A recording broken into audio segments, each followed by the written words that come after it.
Where do I go from here? I've been searching, what I found is near. I wanna go where no one's gone before, to a place where the sea of love is no shore. Find me where the grass grows green, where I lay by those peaceful streams, so relaxed beneath the trees, where I feel there's a steady calm breeze.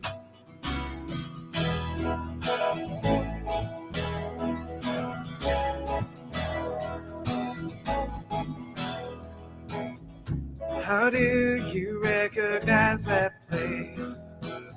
There's no answer to which it gives a face.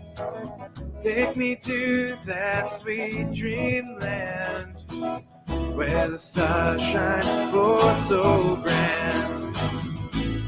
Find me where the grass grows green, where I lay by those peaceful streams, so relaxed beneath the trees, where I feel there's a steady calm breeze.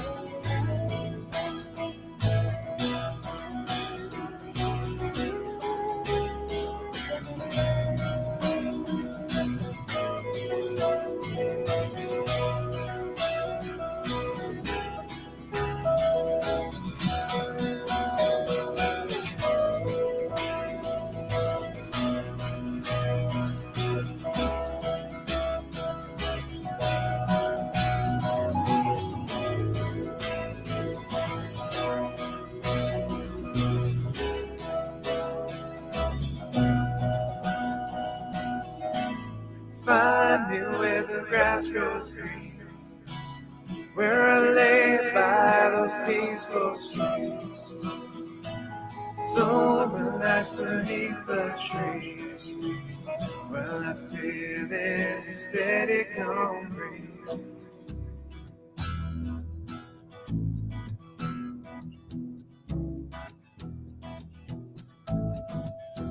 Steady calm breeze.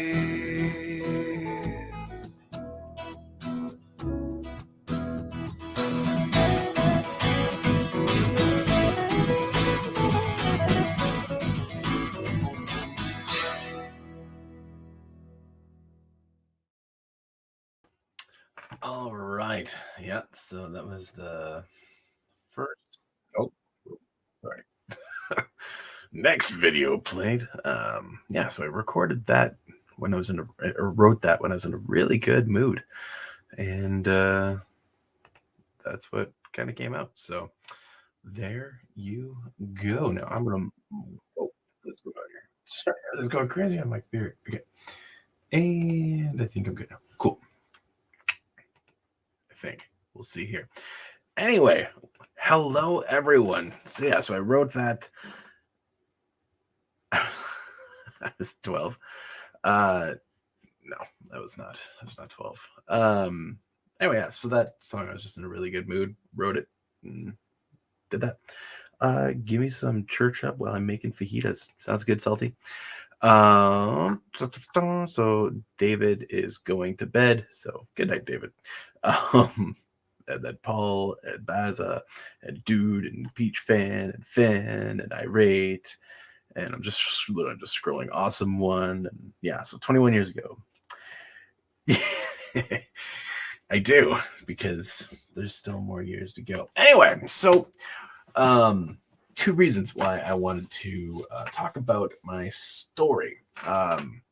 One is because it was easier than trying to find something, to be honest with you guys, for tonight. And I've been dealing with a lot of stuff behind the background, just like church related.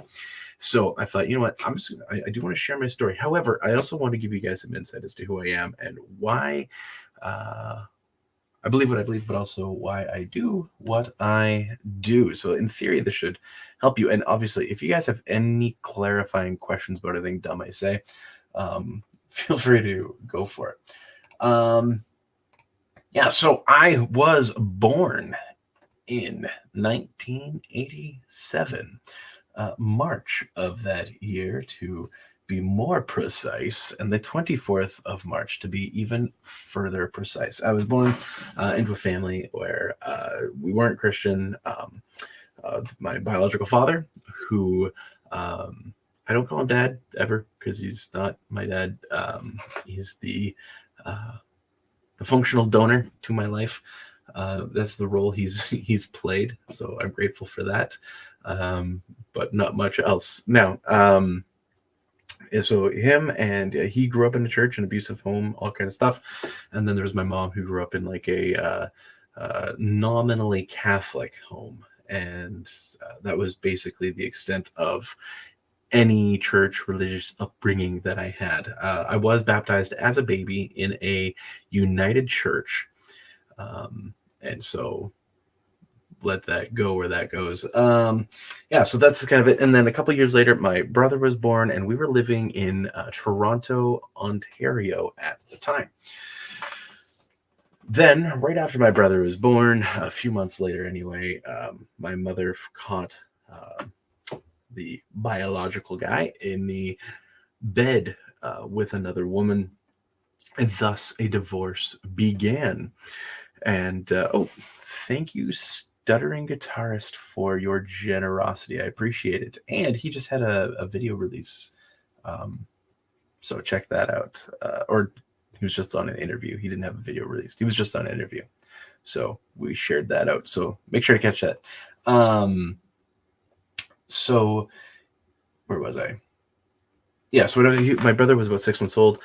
He had the father had an affair, and that caused obviously a divorce. Now there was the agreement that he could only show up with a phone call ahead of time, and so that was a condition in there. Now my mom was living in an apartment with us by herself on like the 21st floor, something stupid like that, with a bunch of young kids, 2 young kids.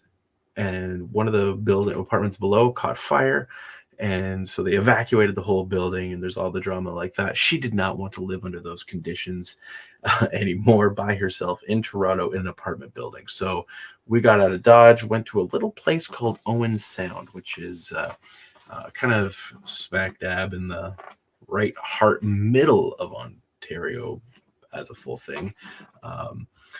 And so we went up there for a few months, stayed with my grandparents, and my biological father showed up, tried to strangle her when she wouldn't let him in to see us.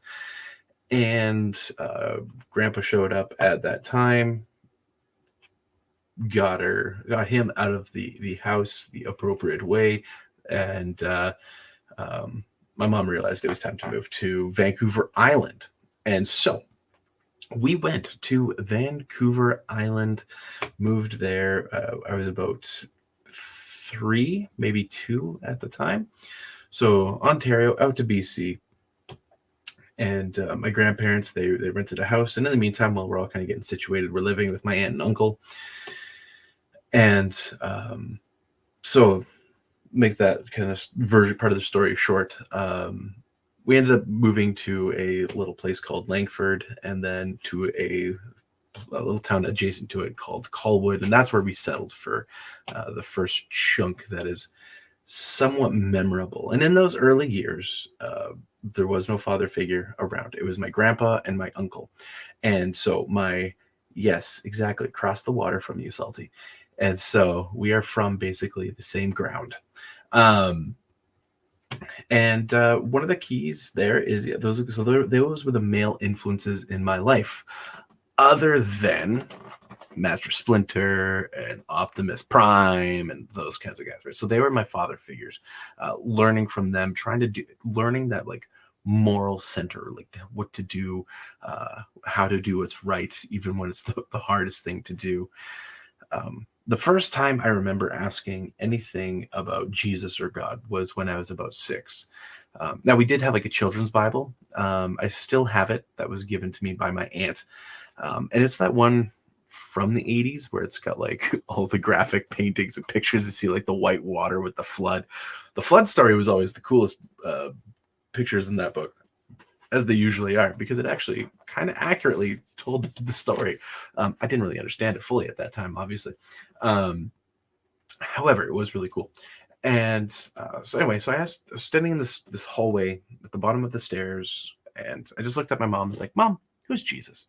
And so then she's like, not knowing how to answer, she's like, "He's the Son of God." And I was like, "Okay," and I was happy with that, and kind of ran off. Now, um, again, in that was like the most spiritual I was as a kid, in that moment right there. However, it was at that age that some of you guys might like to know that Wilton the Troll was being truly born. Um, I watched my uncle, who is one of the greatest trolls you will ever meet. And so he'd be the guy that would give the bad advice. He's the guy, because again, he's the uncle, right? So he'd give the bad advice. He'd beat us up. He'd give us like chores to do around his house. We didn't have to do chores at his house, but he made us do chores at his house, picking up pine cones. That was the worst, right? But he was terrified of snakes, and like terrified. One time, I remember he was mowing the lawn, uh, and a garter snake just went in front, and he starts chasing the snake with the lawnmower after he screamed. So he hated snakes, but like we would, wherever we'd go, he would be putting on the Canucks, and my grandpa was a major Toronto fan, and so that was always fun, just watching him in the banter. Right, he was the disturber of the peace, and I loved it. I thought it was great. So I learned many of my skills from him over the years. In that time too, my mom had a slew of different boyfriends. When I say slew, there's like 3 or 4 that are memorable, maybe 2 are truly memorable. There might have been some other guys in there. But there's one guy who was like like actually abusive, specifically to my brother, but verbally abusive to my mom. He never actually did anything to me. I was actually like, I mean, I was genuinely like a pretty decent kid. Like I didn't do anything crazy too often. I never tried to get in trouble. I avoided trouble because I was terrified of getting in trouble. I never ever was willing to be in trouble. Like I was the kid that like if you looked at me and said you were disappointed, my gut would sink and I would feel so bad and I'd be apologizing for like days on end. And so I just wasn't that kid. Now, not saying I didn't get in trouble, but I just wasn't the one looking for it. So anyway, he was abusive to everybody. And like I remember him, like he would take my brother if my brother was acting up, and he'd throw him in the van. While the rest of us sat in the restaurant and finished our meals. And so he'd be in the van crying. Or like we were going for a walk one time along the side of the road, and my brother, I don't know what he did. He was probably just retaliating to one of this guy's kids. And he picks him up by the shirt and starts shaking him. He's like, "Don't you dare do the boy," or whatever. And it was just truly brutal. And to the piece, yes. So that was pretty terrible. Then that all kind of ended abruptly because he was also a reporter for a radio station, and got more of the details a little bit more recently from my mom about how that all ended. But the good final version was that relationship ended, and then my mom got this other guy who was weird, and the relationship did not last very well. So meanwhile, my mom, she's trying to go to college, and she's trying to get some degrees because she didn't have it. She didn't even have her driver's license until she was in her 30s. She was working hard trying to provide for us. And so that was all good and great as she's trying to navigate being a single mom, living in the basement of my grandparents' house. And it was, I mean, again, it was that early 90s single parent household. So like grew up on Chuck Norris, Jean-Claude Van Damme, Steven Seagal, and those kinds of things. in the evenings, and then it was, like I said, Power Rangers and Turtles and all that kind of stuff in the mornings. And so that was essentially the childhood. Um, for those early years, it was just a lot of chaos with my grandpa and my uncle kind of being like those steady guys in my life, and my mom trying her hardest to work hard for us, to provide for us, to kind of get herself sorted out. So she ends up getting a minor degree or a couple courses under her belt, and ends up working for the Department of National Defense. I believe that's the order of this her job story goes. So we ended up moving to a little area called Souk, so very southern tip of Vancouver Island. And there we lived in a trailer house. It was hers. She was able to buy it.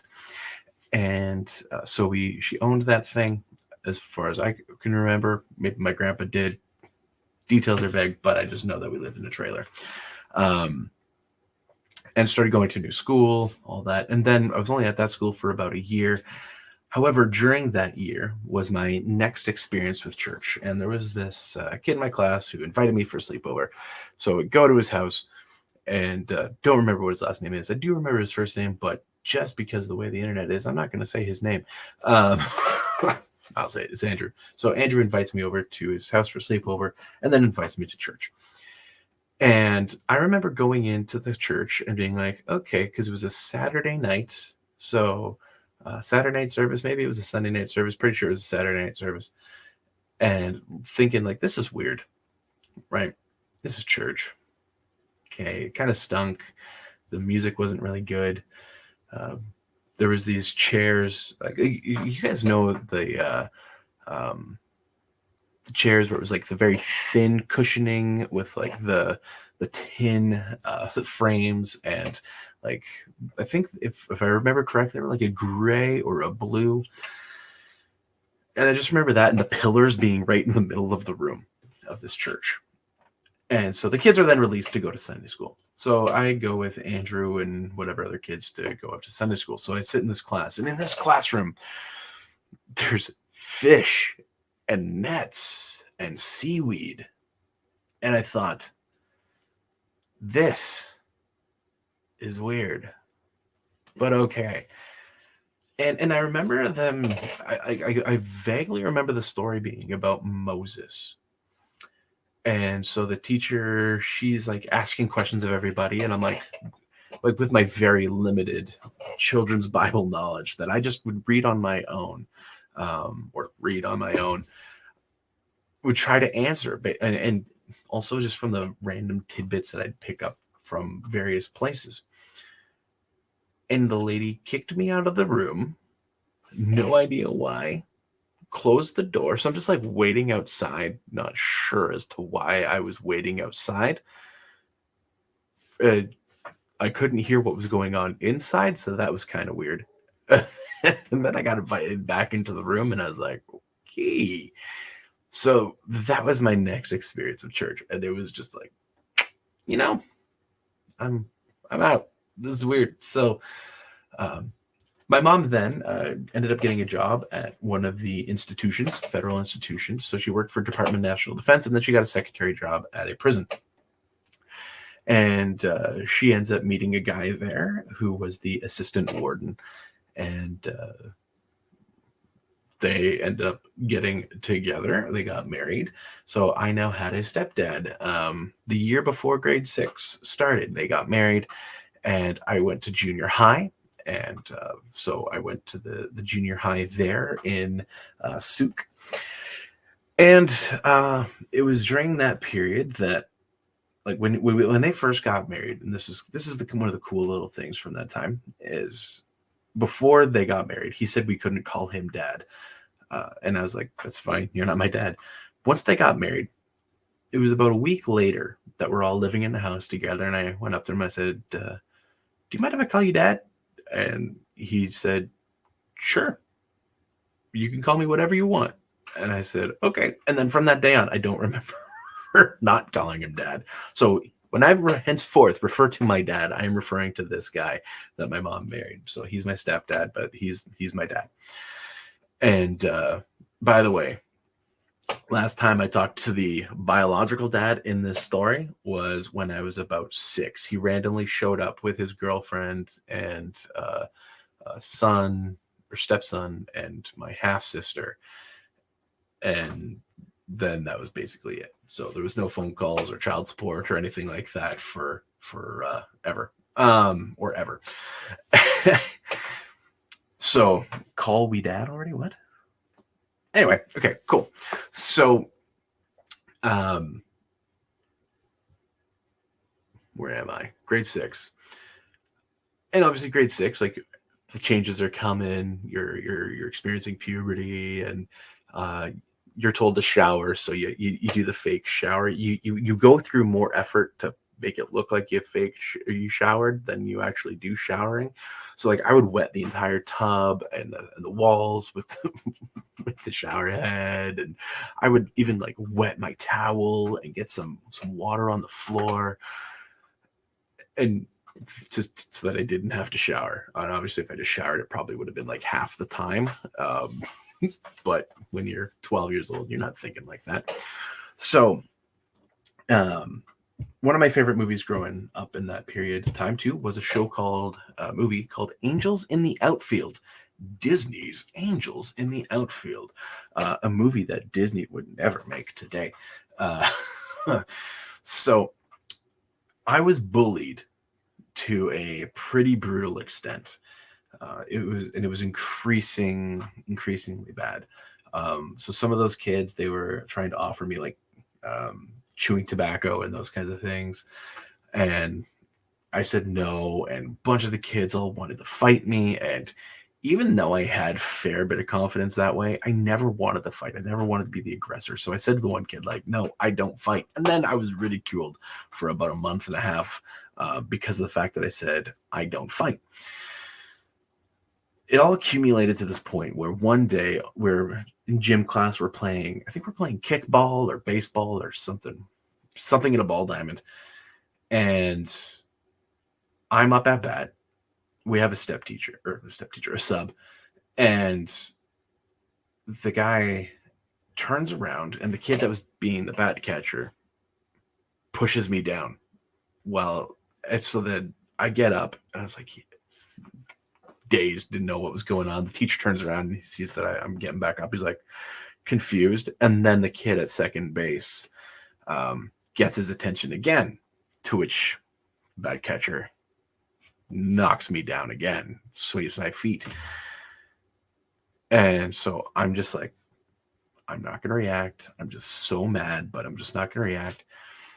And teacher's just confused, throws or pitch or whatever the ball to me. I hit it. I get on base. I get to second base. Teacher turns around, tripped again, knocked over, pushed down. I was done. So I just like ran back to the school, went to my locker, grabbed my helmet, grabbed my stuff, got my bike, rode home. And on my way, I'm riding home. I'm thinking, I want to die. I want to commit suicide. Like, I want this to be done and over with. Don't know how I'm going to do it. No, I want to. I remember as I'm like leaving the school, like a fly gets stuck in my eye. So now it's even worse as I'm like riding past my class. And I'm just like trying to get this fly out as I'm crying and angry and just wanting to die.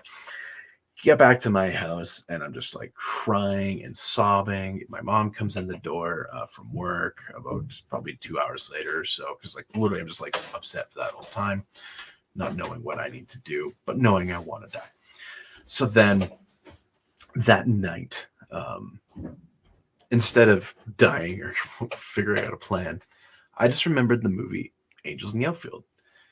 And in the movie, the kid says, God, if you're real, let the angels win the pennant. So what I do is I say, God, if you're real, get me out of here. And I just left it at that.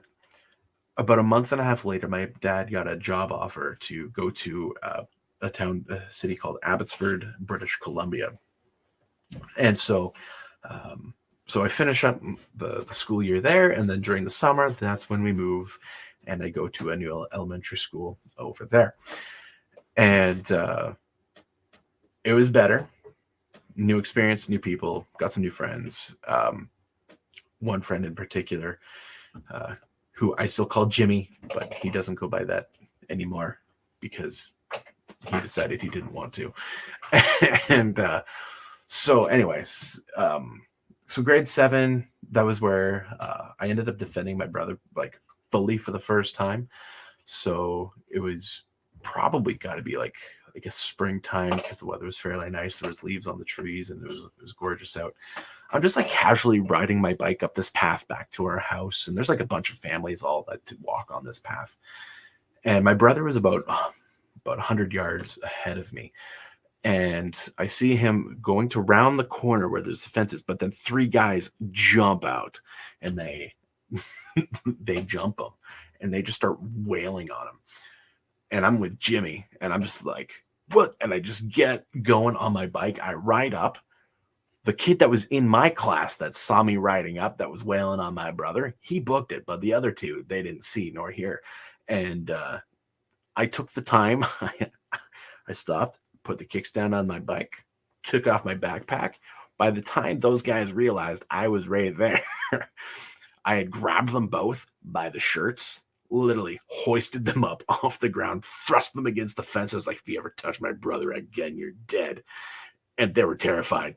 And then a mom, like this random mom, she's like, what are you doing? I was like, they jumped my brother. And she's like, you're supposed to be a good example. I'm like, I'm not wailing on them. I didn't even touch them. I'm holding them. Like, I just like shook, like looked at her like she was nuts because she was.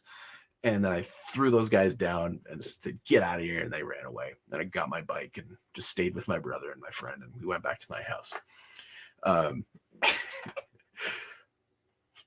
About a month and a half later, this is where the troll personality really starts to come out in my life. So next door to me, there was a kid that was in grade 8. I'm in grade 7. He's in grade 8, and his friend is there too. And they're just like beaking off, and I beaked off back at them. And the friend of my neighbor, he starts chasing me, and I'm just like, uh-oh. And I realize like he's probably gonna actually try and hurt me, so I'm gonna run away. So I start running as fast as I can. But as I'm running, I see the one of those berry bushes with those bright red berries that you know that like when you're a kid you squish them and they're just like explode red juice. And I was like, oh, this would be funny. So I grab the berries, and as I'm running, I shove them in my mouth. And the kid, he catches me just as I finish shoving them in my mouth. And smack on the ground, and he's just like, what'd you say, and I'm just like, and I'm trying to like munch these berries as quick as I can to get the juice flowing. And my neighbor runs up, and he sees all of this red juice pouring out of my mouth.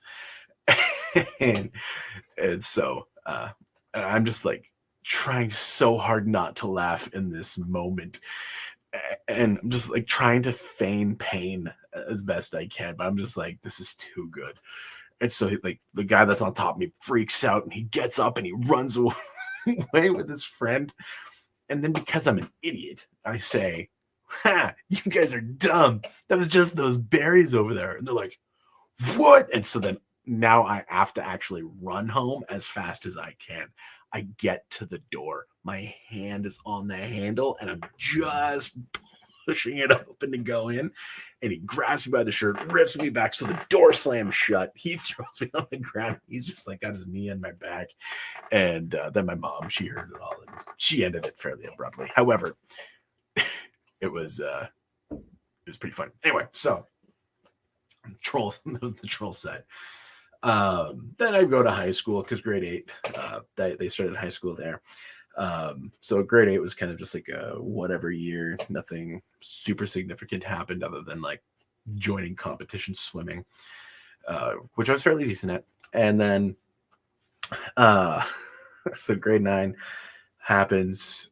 Grade 9 was that kind of pivotal year. So, now remember, my last experience with church was like, oh, sorry, I didn't say. When my mom was dating my dad, he invited me to come to church one time, and I thought that that church was okay because they had decent music and whatever. Like it wasn't what I expected, and everyone seemed just genuinely pretty nice. So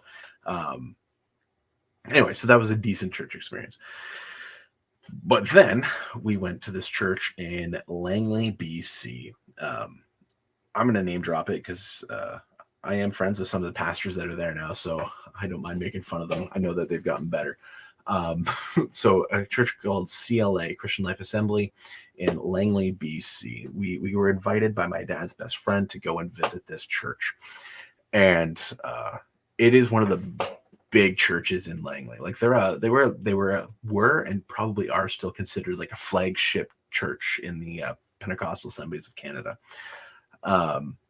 Especially out in BC, like they have multiple campuses and all kind of stuff. Again, some really great people on that team these days. So we go to this church. It was a Saturday night service again, and we walk in, and there's all the pews, right? And it's all angled down fairly steep. You got the stage. The drummer was in a box. He was in like his own room. So he was properly mic'd and everything like that. But this is before like live streaming, right? So this was just for sound quality or for those people that were like grumpy complainers, right? So I hated this idea of the drummer being in a box. I thought that was just like wrong. And I still technically do think it's wrong. But then no one was friendly. Like no one said hi. And I didn't know how anyone knew the songs that they were singing. Now I knew obviously the words were on the slides, on the wall, but I'm like, this is just weird. And so I hated it. And I was like, I never want to go back to church again. So I thought this was just weird. And then it was a couple months or a couple weeks later that we got invited to go to another church that met inside a Christian high school. The church was fairly small. So that church before this, so CLA had like 1,000, 1,500 people, maybe more at that time. I know it's bigger now, but they were huge. And then we go to this church that has like maybe 80 to 100, somewhere in there. We only use like half the high school gym, and there's like blue chairs, like school chairs, right? So hard plastic. And we walk into this church. The lead pastor comes out and he says, hey, he says his name. I don't want to dox these people because now we're moving into current year and these people are all still working at these churches. So I'm not going to say their names because we got some crazy people following that Park Place and threatening us. So I don't want to hurt them. Like, call me names, but leave those people alone. Anyway. He introduces me to the youth pastor who's walking down this high school hallway. So again, this is a Sunday morning, and he's wearing a sleeveless tee. He's wearing shorts and he's wearing flip flops. And my immediate thought was, these are my people. Like, and I was just very happy and content. And so who became my youth pastor, he says, hey, Steve, my brother talks to my brother. He invites us to go to this Sunday school class, and we meet some of the leaders and all this. And we're just all hanging out and talking. I remember one of my first times reading the Bible out loud. They were going through the book of the Bible that if you have someone that has never read the Bible before, you turn to this book spelled J-O-B. And if you don't know how to spell or say J-O-B, you're just going to say job. So I'm like, the book of Job. And everybody laughs at me, but I didn't care. I thought it was funny. But like that day, I was like behind the barbecue at the church, flipping burgers to raise money to go to youth convention. Like I was already connected. I was engaged. A couple weeks later, months later, I'm invited to go to youth group. I have no idea what youth group is.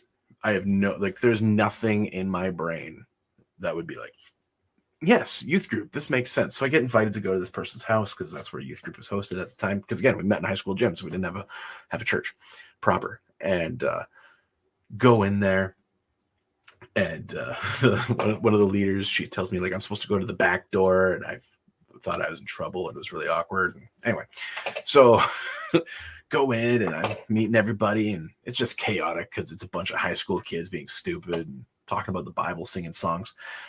And I was like, I was really content. I was really happy as I was feeling valued and appreciated and connecting. And I saw that there was one of the leaders that was at the Sunday school class. He's now there and he's leading these songs on guitar. And I was like, oh, that's cool. I remember when I was like 4 years old, my grandpa taught me how to play C, G, and F, and D, and A minor. And so I had like this already built into me, how to play these chords. And I was like, okay, well, I have no idea what he's doing, but maybe I could play some of this stuff. Anyway, so I ended up inviting my best friend, Jimmy, to get him to come to youth group. So he comes and anyway, we start getting more plugged in and more engaged. I start writing worship music. Now, I haven't committed my life to Jesus. I'm just going, right? But I'm like wanting to serve Jesus. I'm wanting to do what he wants. I'm wanting to live this stuff out, but I don't even really know what it means. And it's pretty vague spirituality at that in that way. So I start writing worship music, but again, Jimmy and we would sing like Backstreet Boys. Okay. So yes, you can laugh. I don't care. It was awesome. We wished we had a boy band. Like that was our goal. Cause again, this is early 2000s. So that was like going to be amazing. So I'm writing these worship songs, but it's literally the South Park episode where you replaced like the word baby or girl with Jesus. And that's literally what those songs would have been. But I start writing them with my guitar now. So I have this like really junky guitar that I got when I was like 4 or 5 years old from my grandpa. And like the action on the thing is probably like an inch and a half. Goes out of tune like crazy, can't hold anything, but I'm trying to play this thing and I'm writing songs for Jesus. And for the first time, play in front of the youth group. My youth pastor, I told my youth pastor, like, I wrote a song about Jesus. Can I sing it? And he's like, yeah, he got all excited. So I grabbed my guitar and I'm like no one could hear what I was singing. I was so scared, but they could hear what I was playing because I could play with a little bit of confidence. And anyway, so that stuff's all developing and growing in me. And then we go to this thing called History Maker Youth Convention, and they met in Kamloops, BC at that time. So yes, dude, you got her. So the that threw me off because I guess.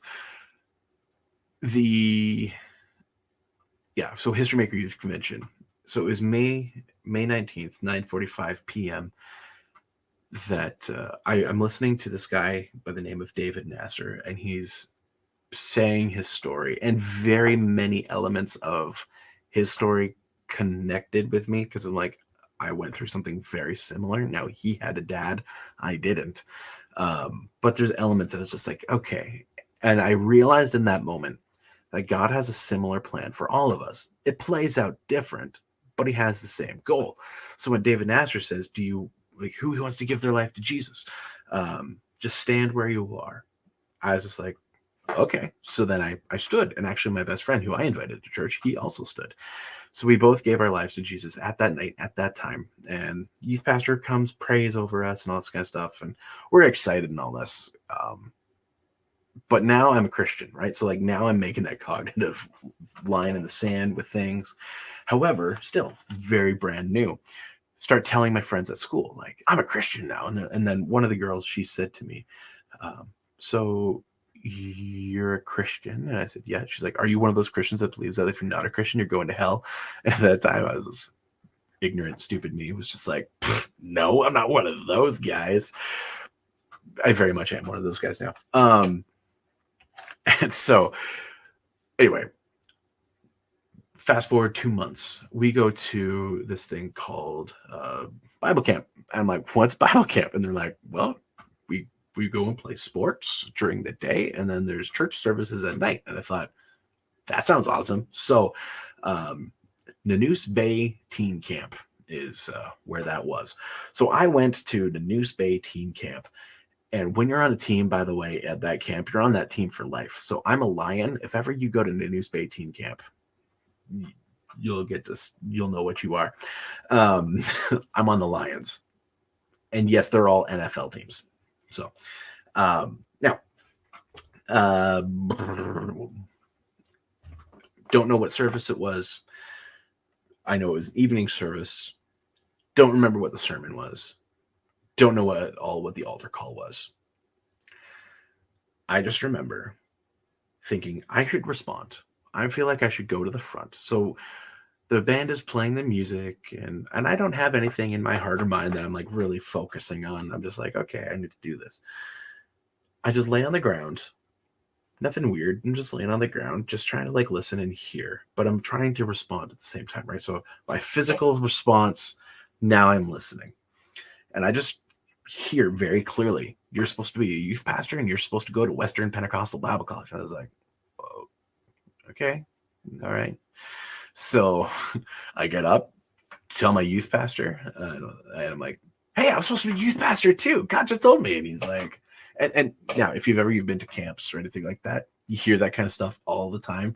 Most of the time it's hype. Kids or someone said something to that kid. Now that kid's like, no, God told me. It's like, no, no one told me anything. I was just laying there and heard where and when and what I was supposed to do.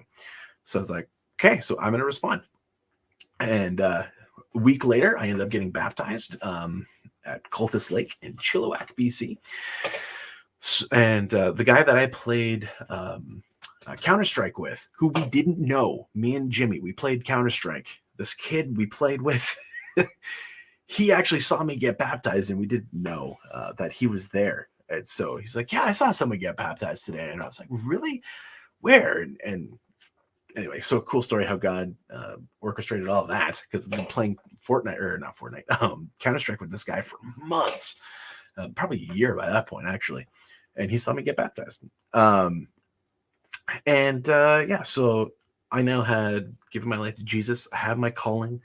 I've been baptized, and I'm plugged into doing kids ministry. So I'm doing the music, right? So now I'm like actively playing guitar and singing, and with a really junky guitar, not the one that I had before, because I got a brand new junky guitar. So that all happens, and then I go to college, and there's this crisis of faith because they changed the name of the college, and I was all concerned and scared. And I was like, but they changed the name of the college, so is my calling still valid? Is it still real? Just so you know, if you're in that circumstance, yes, your calling is still valid. They just changed the name. Okay. And it was at school during all of that period too, where I got introduced to guys like Mark Driscoll and all of that, who have fallen from grace in many ways.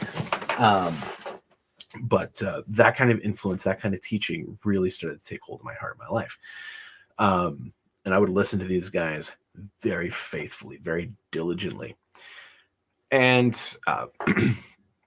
then, so as I'm in college, I end up meeting, again, skipping stuff, meet my, who is now my wife. So we did meet at Bible college. She was in the missions program. I was in the youth program, which those mixes don't usually work out too well, because one's supposed to go overseas, the other one's not going overseas. But we felt that God was good with this, and so we went with it. And anyway, so I graduate. The plan was for the following year, after she graduates, to get married. It was actually right around my graduation, if not my graduation, that I proposed, and she said yes. And then, so we then go to a little town. Now I'm going to start not sharing as much information. Go to this little town, and I'm working for a pastor that all of my leaders said, don't go there. When all of your leaders are telling you don't go, there's something you should do. And that is listen, don't go. Even if you think like, oh, but this person cares about the community, they care about the church and all this kind of stuff. If everybody's saying don't go, do not go. There's a reason. So we learned eventually that reason, or at least what we knew to be a reason. I'm in a mess. I start getting into pornography. I struggled with pornography during high school and then ended up getting off of it and then slipped back into it during this really rough time at this church. Um, all of this is exposed to my fiance, um, and it all blows up. So I end up taking some time away from ministry. I end up getting out of there, out of that place. And my wife or fiance at the time, she moves to Ontario. I called off the wedding and because I was like, I don't want this stuff in my marriage. So she moves to Ontario. I felt like God said, I'm supposed to pursue her. So I left BC and I moved to Ontario. I drove from that town to Ontario. Oh, again, I won't say names of places um, at this point, but yeah. So I'll say Southwestern Ontario. Moved to Southwestern Ontario, and it was in the middle of that drive that my car broke down in Bozeman, Montana. The head gasket went, and my entire life, including a bunch of wedding gifts that we had received, Mary and I were in that van or that car. It was a 2004 Intrepid, and I loved that thing. It was amazing. I think that's still my favorite car I've ever had. There's so much room, and when I packed everything into that car, I had literally like 6 inches of clearance. Like I put the windows down to fit more in, like just in those little spots that were left. And anyway, so the head gasket naturally went as I got over the Rockies. And anyway, so that was a nightmare. Ended up having to ship my own books from FedEx to my new apartment that I had got. I had to do it. I had to go behind the counter at the FedEx because the woman didn't know how to send a book or a bunch of books from her office to Ontario. It was a nightmare and stupid. So anyway, cast away in the lie. I actually said that to the VP of the company. I ended up getting a refund. Uh, so the move there. And so I end up taking some time out of ministry and I'm just going to the church, get a job, start working at a call center. So I worked for Sprint. Okay. So that was pretty fun, selling Americans their cell phones, and ended up quitting that job after 4 to 6 months because I had an opportunity to now do construction. So I was building houses. That was a big pay raise of a whopping $2, like a week, not an hour. But it got me moving around and it was way better. And working with a good guy I met at the church. So I'm working with him. We have the psycho foreman though, which that was not a warning. Like the guy had like major rage issues. And excuse me. So yeah, so construction, doing all that. Ended up getting my life cleaned up in the pornography way. So I was still paying for Covenant Eyes, even though I had no internet access. I had no movies that had any bad scenes. Smartphones were really starting to come out, wireless internet, and I did not have a smartphone. I just had a junky flip phone because I was like, I'm not bringing this stuff into my life. I'm not going to allow there to be opportunity, because here's the thing that I knew to be true about Scripture: flee from evil, right? Get away from it, but be smart. So don't let it into your home in the first place. Don't let it into your life. And so I did that. And so my apartment was literally just me and my stuff. Ended up getting a cat because my wife and we were looking for roommates for me, and there was no one of quality. So got the cat. His name is Winston. He was a pretty cool cat. Except for when I first got him, he would like go after my toes every time I was sleeping, and they would stick out of the blanket. Drove me nuts. But anyway, so basically spent some time doing the construction, and then my hands kind of start falling apart. So I ended up having trigger fingers, so I couldn't open up my hand. They would just lock in place. and so I couldn't swing a hammer properly anymore. And like literally the doctor said, if you try to swing a hammer one more time, well, you're never doing anything with your hands again. So I said, okay, well, I need to quit. Thankfully, my foreman about a week later had a major blow up. So me and my friend walked off the job and we were done. It was the day I quit. Ended up getting a job with Rogers cell phone company, in about a month and a half later, we ended up getting married, and it was about 4 or 5 months. No, it would have been 9 months. 9 months after that we went to Ukraine for a missions trip. Right. So when I hear everyone talking about Ukraine and what's going on there and how Ukraine wants to be free from Russia, I can objectively tell you, no, that's not true. There's where Russia is right now. Those people all want to be Russian. So that's fun. And anyway, so it was basically that was the last thing that I did with that church with my wife, and ended up taking a job as youth pastor in another town about 2 hours away from there. And that was good at first. The things were going smooth and fine and all that. Leadership was increasingly growing toxic because they were more concerned about their retirement than they were about the church. And the church was suffering for it. And during that period, I saw how the board of that church, typically church boards in those circumstances, can be super toxic and super brutal. But these guys, they genuinely wanted what was best for the church. So wrongfully, everyone was talking about the lead pastor behind his back, including myself. And I shut it down. I stopped it. And I said, if you guys need to talk with someone, you need to bring in our district, because they're going to want to be marriage counselors. Like, they want to fix this. They want to help. So the board actually, they become unlocked and they try to support this pastor and try to get the most out of him and encourage him and build him up and strengthen him. And they literally come alongside, and the guy accepts a couple of the changes but rejects their hearts. And so things just blow up. I have a major trust problem now with leadership. And the board obviously has a major trust with leadership. We get in this temporary pastor to come in, and he brought tremendous healing immediately. But one of the hardest things that I had to do during that period was the first funeral I ever had to do.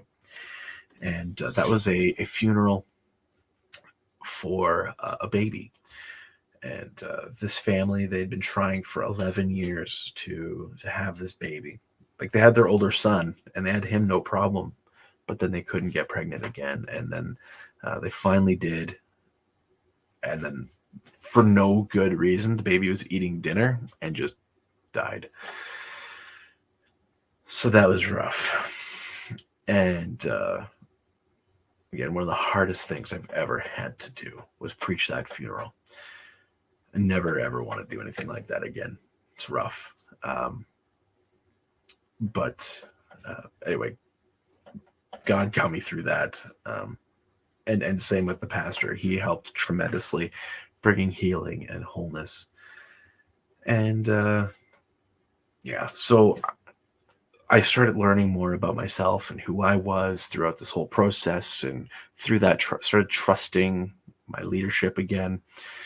And so that guy who was my pastor at that time, he's still my pastor. Even though I don't work for him, I still go to him. He can ask me whatever question he wants. I run ideas by him when I need to run things by him, because because here's the thing, guys, we need accountability, right? We need to have a pastor. So I did that. Yeah, that's very true. And so that was interesting. But then that time he ended up leaving. They ended up getting a new guy in who was our age, And it was honestly one of the greatest times working with him, because when you're working with someone that's your age, who's your boss, and you kind of have the same vision and all that, it all works out great. But then I just felt like my time was there coming to a close as a youth pastor. And so I ran it by my pastor, and I ran it by my new pastor. And I said, guys, I'm feeling like it's time, and I don't want to leave, but I feel like I need to. And so my pastor, he said, okay, well, have you considered this little church? And so I put my resume in, and that's where I am now. So that brought you all the way to current day. During all of that, I mean, when I say all of that, my life, that's where like all of these little things all came out, that my passions and my excitement.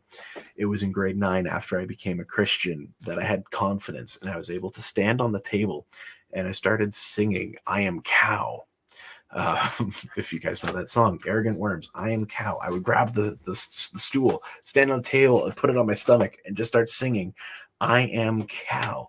And now, in the weirdest way, I am cow because of Melinda, right? So there's that.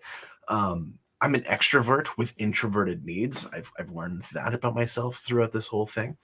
And so like that's where Floral kind of comes from, right? Understanding who he is, that extrovert with introverted needs. Like, he needs to be alone, but he's an extrovert, right? So he's recharged by being alone, but loves people, right? Wilton, that was being trained by my uncle. And then the rest are just kind of like flowing out, but of different elements. So that's all kind of in a nutshell my story. Now, you guys have been talking this whole time. Well, I've been talking. I don't know if there's any questions or anything. If you guys have any questions about my story or anything that feel free to ask. So I'm just kind of throwing this out. If you could write a Q or something like that, or put a question mark at the end of your question so I can figure out that's a question. So I'm just scrolling through up here. My parents forced me to get my license 16 because they wanted me running errands ASAP. Yeah, I don't know why my grandparents never made my mom get her license early. It's just really weird, because it's not like my grandpa. So it tells me my mom was just resistant for whatever reason. I didn't drive till I was 20 or 21. I don't remember it anymore. Oh, you were in the military, Paul? All right. Well done. Okay, so true story. In Canada, when someone says I was in the military, we're like, oh, okay, that's cool. And then we always think, like, it's so funny when someone says that, when the American says I was in the military, because all the Americans will be like, thank you for your service. And then right after was thank you for your service. So that was just funny to me. All right.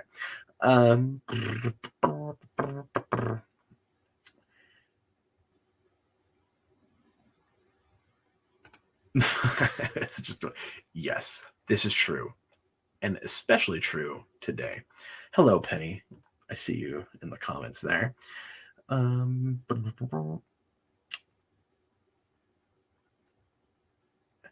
Caveat Ties, saying hi. Like, I'm like, what, half an hour ago right now, looking at the chat.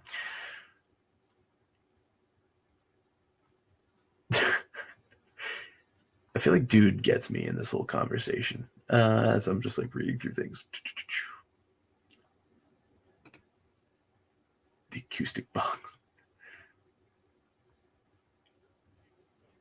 I've been in 12 people churches and 1,200 people. Yeah. When it comes to church size, here, I'll highlight that just to focus my thoughts here. Honestly, it really depends on the culture of the church. I've been in big churches where everyone gets to know each other intentionally, and I've been in big churches where people show up to be anonymous, which I know Sparky made a comment. Yeah, right there. So fairly close there.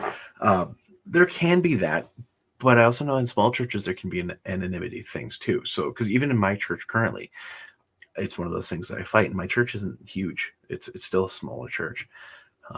Like we have probably like 70 people right now that call the church home. Really, it comes down to what are you fostering and what are you encouraging? If you allow for anonymity, there will be anonymity. If you try not to and you try to be intentional about relationship, you're going to get it. Backstreet's back. All right. Everybody, everywhere.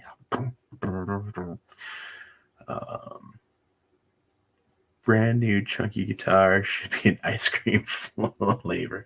I said junky guitar, not chunky guitar.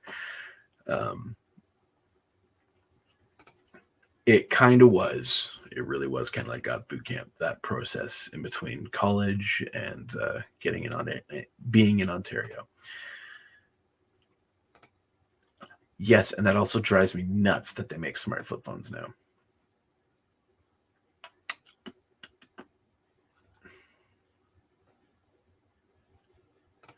Then a puppet wrapped around your arm and the rest is history. Well, so the reason why I started making puppets was for that other church that we were at before here, and so I could spend less money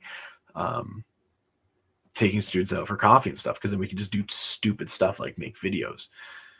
But then I learned that making puppets is not less money than coffee. It costs far more. I hear the screams of the vegetables having their insides revealed. Hello, Cal. A woman said only women pull bears at my funeral. The men would not take me out when I was living. They will not take me out after I'm dead. That's a good joke.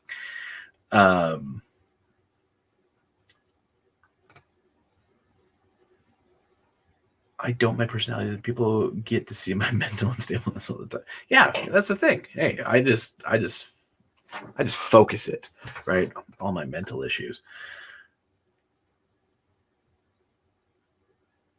Oh,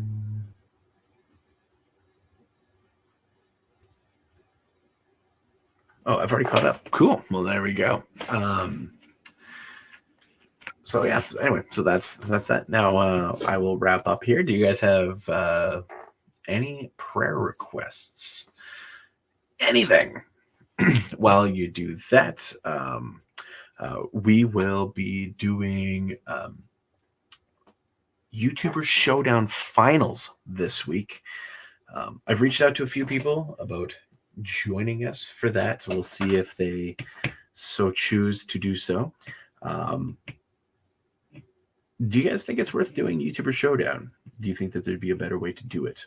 I mean, it's better than what it was the very first year.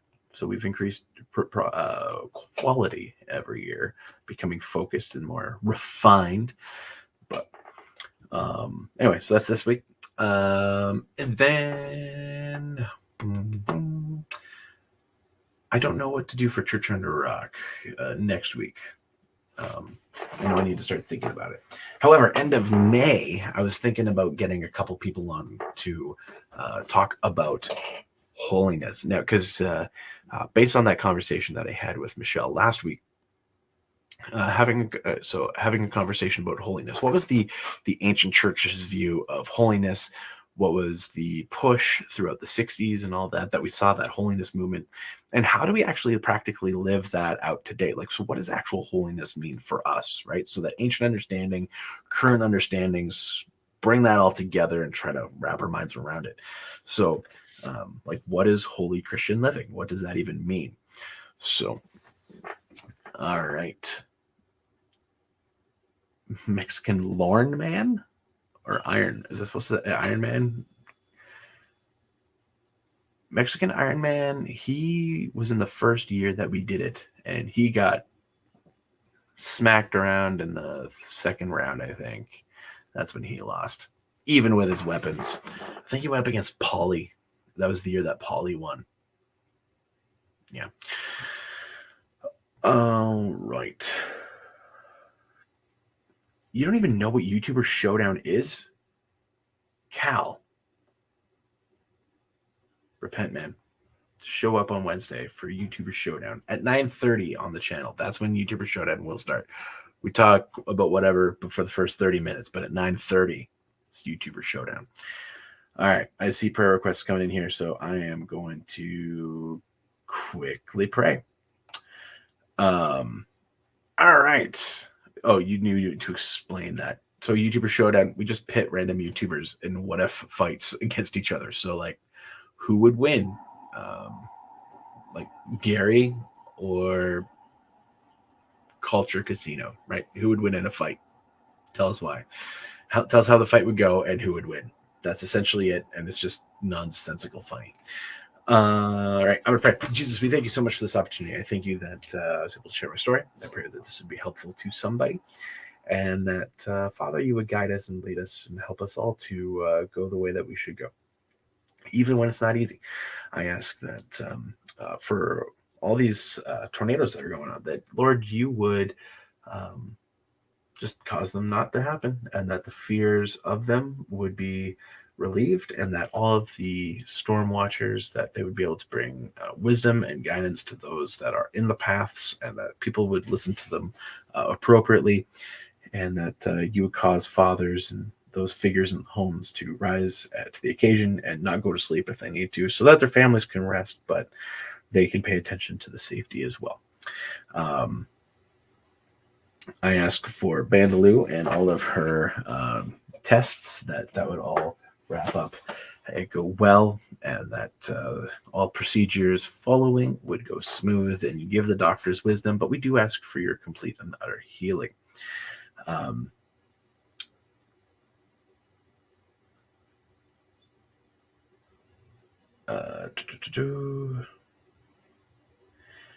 I pray for John that he would have a good experience at the Ark Creation Museum, and that everything would go smooth there, and that it would be well. And Lord, for this, I ask that there's myriads of opinions on different subjects. Where there is true injustice being done, I ask that, Lord, that would be rectified. And that if these kids are truly being locked up for just stating their minds and not other things, that, Lord, true justice would happen for them, and that the truth would come out. But I ask for truth for all of the circumstances surrounding all of the various things going on. And that, Lord, we'd be people of truth, pursuing the truth, and that, Jesus, you would help us to discern and know rightly and do right. And that if there's someone that has a message that we agree with, but we don't adopt their ways, that we would truly be clear about that, regardless of what that stance is. So may we just be people of character and substance as we deal with these things and have conflicting views and opinions.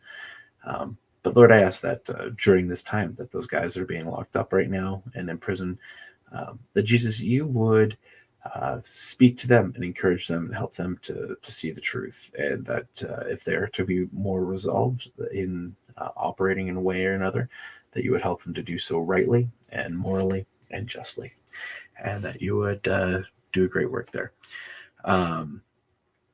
I pray for Irate's family that are recovering from surgery, that they would recover quickly and well, and that there would be no issues, no infections or complications that follow, and that would all go very smooth. And that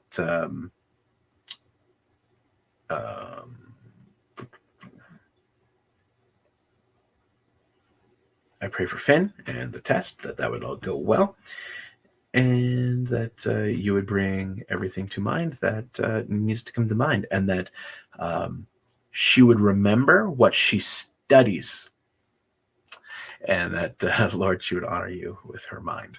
And so I pray that you would also bless everyone here, that you would give them a wonderful evening, give them your peace, and that lives would be changed, transformed for your glory. In your wonderful name, amen. And thank you, Sparky, for that $10. Really appreciate that. And I'm glad you got to hear what God has done and that it's helpful to you. Anyway, so if you guys have any thoughts or questions about anything about my story, feel free to ask. I don't mind sharing anything about myself, but I will try to honor others and not, dox them. Anyway, all right. Yeah, we saw that. I saw that. I think I said thank you to Stuttering I did. I didn't not acknowledge. Come on, Paul. You got a wrench. You should know this. Anyway. All right. Love you guys. Have a great evening and catch you Wednesday. Bye-bye.